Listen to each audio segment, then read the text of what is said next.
Hello दोस्तों, कैसे हैं आप सब। और एक बार फिर से आपका स्वागत है मेरे चैनल में। और आज मैं ये वीडियो किसी की रिक्वेस्ट से बना रही हूँ, क्योंकि किसी ने मुझे रिक्वेस्ट किया है कि मैम जनरल वार्ड से एक बार डिलीवरी होने के बाद हमें प्राइवेट रूम लेना है, तो उसकी क्या प्रोसेस है।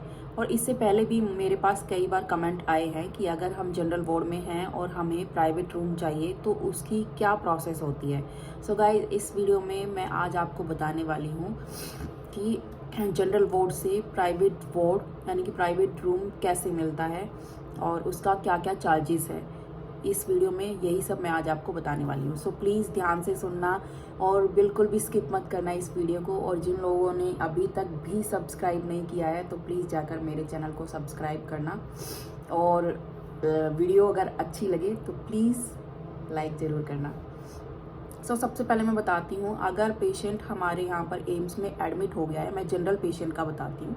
अगर जनरल पेशेंट एम्स में एडमिट हो गया है और उसको एडमिशन के टाइम पे एक रेड कलर का फेस शीट मिलता है जो कि होता है एडमिशन पेपर। और अगर उसने वो एडमिशन पेपर बना लिया है तो उसके कुछ देर बाद उसे लगता है जनरल वार्ड में शिफ्ट होने के बाद कि मुझे प्राइवेट रूम ले लेना चाहिए, जनरल वार्ड की फैसिलिटी अच्छी नहीं है, तो उसके लिए उसको क्या करना होगा, जो उसका डिपार्टमेंटल कंसल्टेंट है, जैसे कि sir by chance for example surgery ward में कोई पेशेंट एडमिट होता है और उसने सर्जरी वार्ड का जनरल वार्ड का एडमिशन पेपर बना लिया है और अभी उसको चाहिए प्राइवेट रूम।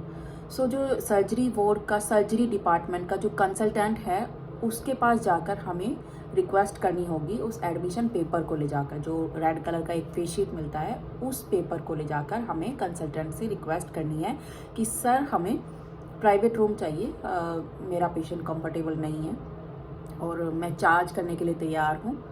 तो ये सब आपको वहाँ जाकर रिक्वेस्ट करनी है। और अगर प्राइवेट रूम अवेलेबल है तो जो कंसल्टेंट है वो इजीली लिख देते हैं, कोई प्रॉब्लम कोई इश्यू नहीं आता है। और कभी कभी लेकिन वेटिंग में चलते हैं रूम, कभी कभी पूरा फुल होता है, तो इस चक्कर में पेशेंट को थोड़ा सा वेट करना पड़ता है, बट मिल जाते हैं फाइनली प्राइवेट रूम। और ये तो था जनरल वार्ड का। अभी कोई पेशेंट जैसे एमसीएच ब्लॉक में आया है, जैसे मेरा जनरल वार्ड है 3C वार्ड, तो 3C वार्ड में अगर कोई पेशेंट डिलीवरी के बाद यहाँ पर शिफ्ट हुआ है और उस पेशेंट को प्राइवेट रूम चाहिए, तो सेम प्रोसेस उसके लिए भी यही है। उसको अपने गायनी वाले कंसल्टेंट से रिक्वेस्ट करनी है कि मैम मुझे ऐसे ऐसे प्राइवेट रूम चाहिए, क्योंकि जनरल वार्ड में एक तो क्या है कि अटेंडेंट को रेस्ट जो लेटने के लिए है वो स्पेस थोड़ा ठीक नहीं होता है। तो प्राइवेट रूम में एटलीस्ट होता है कि अटेंडेंट के लिए भी एक सेटी होती है, प्लस एक सेपरेट रूम होता है, सेपरेशन प्राइवेसी होती है थोड़ी सी। तो इसके लिए जो लोग चाहते हैं कि हमें प्राइवेट रूम चाहिए वो जाकर रिक्वेस्ट कर सकते हैं कंसल्टेंट से, और कंसल्टेंट मना नहीं करते हैं, दे देते हैं। सो ये सारी प्रोसेस थी प्राइवेट रूम लेने की। अभी प्राइवेट रूम का चार्जेस मुझे एक्चुअली पुराने वाला पता है, जो जब मैं एमसीयू में थी तब प्राइवेट रूम का जो चार्जेस था वन डे का 3500 पर डे का था। और जो डाइट का था वो अलग से था, वो इसमें इंक्लूड नहीं है। प्लस जो मेडिसिन वगैरह जो भी ट्रीटमेंट में यूज़ होता है, मेडिसिन सिरिंज टैबलेट इंजेक्शन जो भी कुछ है एक्स्ट्रा, वो सब इसमें इंक्लूड नहीं है। सिर्फ 3500 पर डे का ये हमारा रूम का चार्ज है। बट अगर मैं तो यही सजेस्ट करूँगी, अगर कोई patient gynae patient MCH block में एडमिट होता है, तो एमसीएच ब्लॉक अभी न्यू बिल्डिंग बनी है, बहुत अच्छी बिल्डिंग है। यहाँ के जितने भी जनरल वार्ड्स हैं बहुत अच्छे हैं, उनमें भी प्राइवेसी है। क्यूबिकल होता है, जैसे क्यूबिकल में 8 पेशेंट है तो 8 पेशेंट का अलग अलग उनको डिवीज़न करने के लिए कर्टेंस लगा दिए गए हैं, सो दैट उनका प्राइवेसी मेंटेन रहे।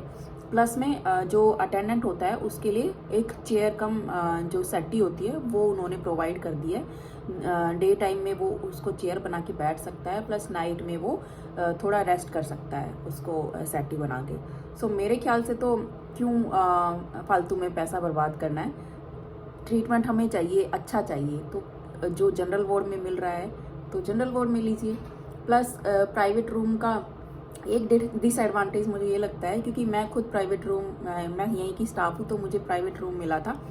तो पीडियाट्रिशियन या फिर गायनी वाले डॉक्टर थे वो बहुत लिमिटेड आते थे, और जो जनरल वार्ड्स है उसमें 24 घंटे हमारे डॉक्टर्स अवेलेबल होते हैं, चाहे वो पीडियाट्रिशियन हो, चाहे वो गायनोकोलॉजिस्ट हो। तो कोई भी प्रॉब्लम पेशेंट को होती है या फिर न्यूबॉर्न बेबी को होती है तो इजीली वहाँ पर डॉक्टर होते हैं अवेलेबल, वो तुरंत पेशेंट को देख लेते हैं। लेकिन प्राइवेट वार्ड में क्या होता है, वो थोड़ा सा एमसीएच ब्लॉक से थोड़ा दूर है, मेन बिल्डिंग के पास है वो। तो एमसीएच ब्लॉक से दूर होने के कारण अगर पेशेंट को कुछ प्रॉब्लम होती है तो प्राइवेट वार्ड की सिस्टर कॉल करती है पहले गायनी वाले डॉक्टर को या फिर न्यूबॉर्न वाले डॉक्टर को, तो डॉक्टर को आने में थोड़ा टाइम लग जाता है। तो इस चक्कर में थोड़ा सा डिले हो जाता है ट्रीटमेंट का। सो मेरा सजेशन यही है कि एमसीएच ब्लॉक बहुत अच्छा वार्ड है, उसमें आपको प्राइवेट रूम लेने की ज़रूरत नहीं है। और बाकी आप लोगों के ऊपर डिपेंड करता है, आपको अगर प्राइवेट रूम लेना है या फिर जनरल वार्ड लेना है, वो आपके ऊपर डिपेंड है।